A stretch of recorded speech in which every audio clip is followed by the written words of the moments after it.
Film की शुरुआत में हमें माली नाम के लड़के को दिखाया जाता है जो कि अपनी बहन बेलिन के घर आया रहता है अपनी पत्नी लूसी को मिलाने के लिए। अपनी पत्नी को मिलाने के बाद वो वहाँ से चला जाता है। तभी रास्ते में उसकी पत्नी उससे काफ़ी ज़्यादा झगड़ा करने लग जाती है। दरअसल उसे एक बच्चा चाहिए था लेकिन मालिन इसके लिए तैयार नहीं था। उन दोनों के बीच में बहस चली रही होती है। तभी सामने से ट्रक आ जाता है जिसे वो देख भी नहीं पाते और अचानक उसकी पत्नी को इतनी तेज़ी से ठोकता है कि उसकी पत्नी की वहीं पर ही मौत हो जाती है। ये हादसा बीते हुए 3 महीने भी गुजर जाते हैं लेकिन यहाँ पे हम मालिन को देखते हैं जो कि पूरा दुनिया से उखड़ सा गया था। उसे किसी भी चीज़ से कुछ लेना देना नहीं था। और दूसरी तरफ हम न्यूज़ में देखते हैं जहाँ हमें बताया जाता है कि कोविड से भी एक खतरनाक महामारी जो कि पूरी दुनिया में फैल रही है TST वायरस, जिसको लेकर के यूरोपीय संघ ने एक इमरजेंसी जारी की है लेकिन इस बात पे भी वो ध्यान नहीं देता है। और मालिन को हम देखते हैं जो कि एक कस्टमर से मिल रहा होता है। दरअसल वो अपनी बोट को बेचना चाह रहा था। जब वो बोट के अंदर घुसता है और कस्टमर को बोट दिखा रहा होता है तभी उसे अपनी पत्नी की याद आ जाती है जिसके कारण वो बोट बेचने से मना कर देता है। इसके बाद वो शॉपिंग मॉल जाता है जहाँ पे शॉपिंग कर रहा होता है। तभी एक लेडीज़ को नोटिस करता है कि वो ज़रूरत से बहुत ज़्यादा सामान ले रही होती है। उसको ये शायद करता हुआ देख करके उसे बहुत ही अजीब लगता है लेकिन ऐसा वो अकेले नहीं बल्कि कई सारी पब्लिक भी कर रही होती है। फिर वो वहाँ से चला जाता है। तभी उसकी और कुछ समय के बाद मालिन को उसकी बड़ी बहन का फ़ोन आता है जहाँ पे बहन उसे बताती है कि तुम जहाँ भी हो जल्द से जल्द घर चले जाओ क्योंकि पूरी जगह लॉकडाउन लग चुकी है और वायरस बहुत ज़्यादा फैल चुका है। जिसकी बात सुन करके वो घर आने लग जाता है। और फिर घर आने के बाद जब वो न्यूज़ देखता है तब उसे पता चलता है कि बुल्सेस नाम का देश जहाँ पे लॉकडाउन लगा दिया गया है और महामारी वहाँ बहुत ज़्यादा फैल चुकी है, जहाँ पे इंसान को मार करके खा रहे होते हैं। और जो भी इंसान एक दूसरे को काट लेता है मतलब उसके चमड़ी के अंदर तक हिस्से को काट लेता है उसके अंदर 30 सेकंड के अंदर ये वायरस काम करना स्टार्ट कर देता है। जिसकी ये बात सुन करके होश उड़ जाते हैं। लेकिन वो इस बात कुछ समय के बाद मालिन की बड़ी बहन का फ़ोन आ जाता है मालिन को, जहाँ पे मालिन के ऊपर काफ़ी ज़्यादा नाराज़ हो रही थी। दरअसल वो चाह रही थी कि मालिन केनिया उसके पास आ जाए लेकिन यहाँ मालिन उसके पास आने से मना कर देता है। जिसकी ये बात सुन करके वो रोने लग जाती है और एक खास बात बताती है कि मालिन जितने भी आर्मी ऑफिसर तुम्हारे पास आएंगे तुम्हें ले जाने के लिए, जो भी इंसान घर में रहेगा वो आर्मी ऑफिसर उन्हें उठा करके एक खास जगह में ले जाएंगे जहाँ पे इन्फेक्शन का खतरा बहुत ही ज़्यादा है। अगर वहाँ कोई भी इंसान जाएगा तो उसकी मौत होना तय है। तो हो सके तो अगर तुम फ्लाइट पकड़ के तुम मेरे पास आ सकते हो तो आ जाओ, नहीं तो तुम अपने घर में ही सेफ्टी से छिप करके रहना। इसकी ये बात सुन करके मालिन शांत हो जाता है। फिर जब वो अपने घर में रह रहा होता है तभी उसको कुछ आवाज़ आती है। जब वो खिड़की से बाहर देखता है तो कुछ लोगों को देखता है कि वो लोग अपने घर छोड़ करके जा रहे थे, जिससे उसे लगता है कि यहाँ पे रहना सेफ नहीं है। तो वो अपनी बहन के पास मतलब केनिया जाने के लिए निकल जाता है। जब वो फ्लाइट पकड़ने के लिए जाता है तो वहाँ पे काफ़ी ज़्यादा भीड़ रहती है, कई सारे लोग रहते हैं जो कि फ्लाइट पकड़ना चाह रहे थे। तभी वो नोटिस करता है कि अचानक जितने भी लोग फ्लाइट पकड़ने के लिए जा रहे थे उन सभी को रोक दिया जाता है। जितनी भी फ्लाइट थी सब कैंसिल धीरे धीरे होना स्टार्ट हो जाती है, जिससे वहाँ पे अफरा तफरी मच जाती है। यहाँ तक कि एक आदमी गन तक ले लेता है पुलिस को मारने के लिए किसी फ्लाइट मिल जाए, लेकिन वहाँ पे उसे काबू कर लिया जाता है। ये सब देख करके वहाँ से फिर हम मालिन को देखते हैं जो कि अपने घर आ रहा होता है। तभी रास्ते में काफ़ी ज़्यादा ट्रैफिक देखता है और वहाँ फंस भी जाता है। तब 2 कपल्स उसे एक खास रास्ते के बारे में बताता है। तभी वो बताते हैं कि अगर तुम इसी रोड के पीछे वाले रास्ते अगर पैदल जाते हो तो तुम अपने घर बहुत ही जल्दी पहुँच जाओगे। फिर वो ऐसा ही करता है। अपने घर जब आ रहा होता है तभी वो देखता है कि उसके घर के जस्ट बगल में मतलब उसके पड़ोसी घर को सैनिटाइज किया गया था, जिसे चारों तरफ से मिलिट्री ने घेर रखा था। और वहाँ से एक आदमी को पकड़ करके लेके आ रहा था जो कि उसका दोस्त था। वो देखता है कि वो पूरी तरीके से बदल चुका था, जो कि हैवानियत की हद पार कर रहा था, काफ़ी जोर से चिल्ला भी रहा था, जिसको देख करके वो काफ़ी डर जाता है। फिर वो अपने घर में आ करके अपनी बहन को बताता है। उसकी बहन बोलती है कि मिलिट्री फोर्स अगर आएगी तो तुम किसी भी हालत में उनसे नहीं मिलोगी, आज तुम अंदर छिप के ही रहना। फिर वो अपने घर को पूरी तरीके से और दूसरी तरफ मालिन को देखते हैं जो कि अपने घर के चारों तरफ फंदा लगा रहा था। दरअसल वो जितनी भी ज़ॉम्बी थी उन सभी से बचने के लिए काफ़ी सारे हथियार हर जगह लगा रहा था कि किसी तरह भी उसकी जान बच जाए। कुछ समय के बाद वहाँ पे मिलिट्री फोर्स आ जाती है जो कि उसे वार्निंग देती है कि तुम अगर अपने घर से नहीं निकले तो ये तुम्हारे लिए अच्छा नहीं होगा। कुछ टाइम के बाद मिलिट्री फोर्स का जाने का समय हो जाता है तो फिर वो मालिन को वहीं पे छोड़ देते हैं। और फिर हम मालिन को देखते हैं जिससे काफ़ी दिन बीत चुका था। अब उसका घर का खाना भी ख़त्म हो चुका था। इसके लिए वो तय करता है कि वो घर से बाहर निकलेगा। जब वो घर से बाहर निकलता है तो उसे अमेंडा नाम की एक औरत दिखती है जो कि अपाहिज होती है। वो उसी घर में खाना खोज रहा था। फिर अमेंडा उसको बताती है कि मेरे पास तो खाने के लिए कुछ नहीं है, लेकिन मुझे पता है कि किसके घर में तुम्हें खाना मिल सकता है। तब वो कई सारे घरों के एड्रेस बताती है जहाँ पर ही खाना हो सकता है। 10 को देखते हैं जो अमेंडा के बताए हुए एड्रेस पे पहुँच जाता है। वहाँ पे उसे काफ़ी ज़्यादा खाना मिलता है। वो खाना को लेकर के अपने साथ आता है और अमेंडा को आधा खाना दे देता है और अपने घर आधा खाना को लेके आ जाता है। आधी रात में अमेंडा को उसे कॉल आता है जहाँ पे वो बताती है कि गवर्नमेंट रेडियो पे कुछ बता रही है, तुम रेडियो एक बार चालू करो। जब वो रेडियो चालू करता है तो उसे पता चलता है कि बुल्सेस में सेना की एक टुकड़ी है जो कि उन लोगों को इंतज़ार कर रही है जो कि बच चुके हैं और उनको बचा करके एक खास जगह मतलब सेफ जोन में लेके जाना चाह रही थी।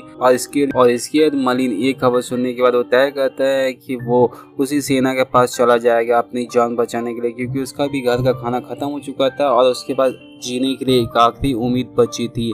और इसी बात को वो अमेंडा को ही बोलता है तो अमेंडा जो वहाँ जाने से मना कर देती है क्योंकि वो अपाहिज हो चुकी थी और किसी के ऊपर बोझ नहीं बनना चाहती थी। लेकिन यहाँ पर ही मलिन को देखते हैं जो किसी भी तरह अमेंडा को लेकर जाना चाहता था। वो उसके घर जब जाता है तो देखता है कि अमेंडा ने सुसाइड कर लिया था और फिर इसके बाद वो काफ़ी उदास हो जाता है। फिर जब अपने घर जा रहा होता है तभी वो देखता है कि एक ज़ॉम्बी बल्कि उसके ऊपर हमला कर देती है और उसको मारने की कोशिश करती है। तभी यहाँ पर ही मलिन अपना एक हथियार निकाल करके उसे जान से मार देता है और वहाँ से निकल करके उसी सेना के सेफ जोन की तरफ बढ़ जाता है। जब वो रास्ते में जा रहा होता है तब देखता है कि उसके कदम कदम पे खतरा दिख रहा था। जब वो मेन रोड की तरफ आता है तो वहाँ पे देखता है कि वो जगह बंद हो चुकी थी। तब वो पहाड़ से नीचे वाली रोड की तरफ मतलब जंगल के रास्ते की तरफ मुख करता है। जैसे ही वो जंगल में कदम रखता है तभी देखता है कि चारों तरफ ज़ॉम्बी उसके ऊपर हमला कर देते हैं।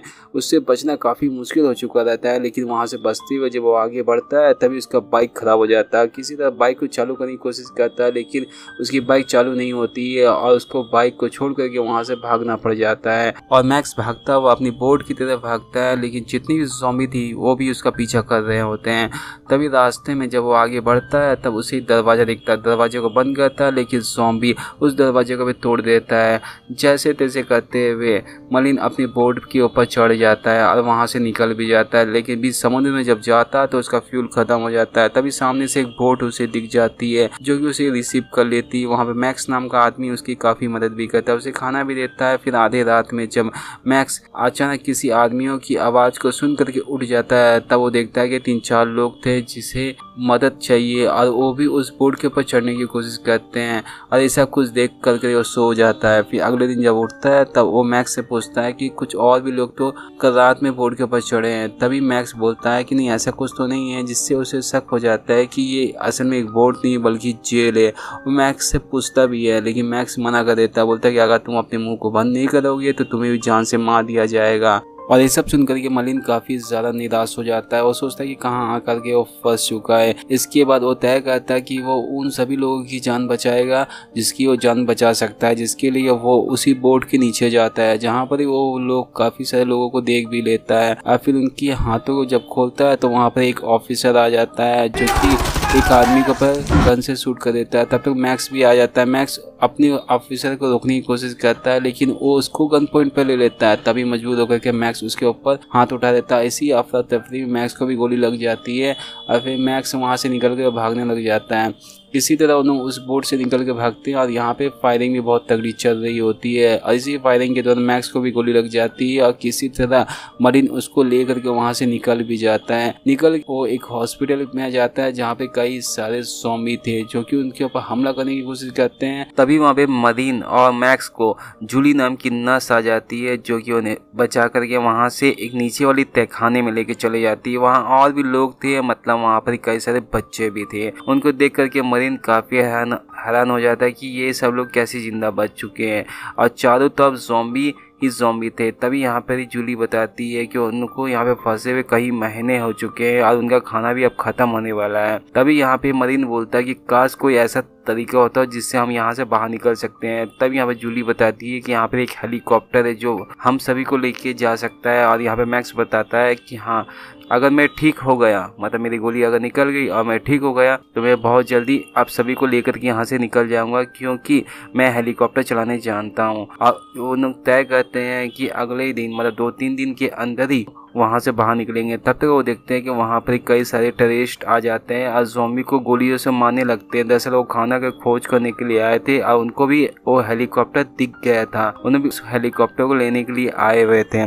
उनको आगे बढ़ता हुआ देख करके मरीन, जूली और जितने भी बच्चे थे और मैक्स को भी लेकर के आगे बढ़ने लग जाता है। तभी उनको एक साथी को एक ज़ॉम्बी काट लेता है। तभी उनको वो छोड़ करके आगे बढ़ना पड़ जाता है। जब उन्हें बाहर निकल रहे होते हैं तभी वो देखते हैं कि उसी गेट की जस्ट बाहर कई सारे ज़ॉम्बियों का झुंड था। अगर वो निकलते तो मारे जाते। तभी यहाँ पे उन्होंने एक पिंजड़ा बनाते हैं जिसके अंदर वो सभी बच्चे और सबके अंदर में रहते हैं और ज़ॉम्बी भी उसको देख नहीं पाते हैं। तब अचानक ज़ॉम्बी की नज़र उनमें से एक बच्चे के ऊपर पड़ जाती है जिससे वो लोग उसके ऊपर हमला कर देते हैं। यहाँ पे बहुत ही तगड़ी मुठभेड़ होती है। तभी हम देखते हैं वो टेररिस्ट का झुंड भी आ जाता है जो उनके ऊपर गोलियों से हमला करता है। यहाँ पे जैसे तैसे करके उन्होंने जैसे ही अंदर की तरफ घुसते हैं तो बाकी जितने भी बच्चे थे, यहाँ तक मैक्स भी हेलीकॉप्टर के अंदर बैठ जाता है। लेकिन यहाँ पे मरीन देखता है कि अगर वो अंदर जाता है तो सभी जितने भी ज़ॉम्बी हो सभी इन सभी को पे हमला कर देंगे। तो वो उन सभी को रोकने की कोशिश करता है। तभी वहाँ पे टेररिस्ट आ जाता है जो कि मरीन को गन पॉइंट पे ले लेता है। तभी मरीन सामने वाला गेट खोल देता है जिसमें ज़ॉम्बी के जितना भी झुंड था वो सब उसके अंदर घुस जाते हैं और जितने भी टेररिस्ट थे उन सभी के ऊपर वो ज़ॉम्बी हमला कर देते हैं जिनसे उनकी मौत होने लग जाती है। और यहाँ पे हम हेलीकॉप्टर को देखते हैं जो कि अभी उड़ान भर चुका था।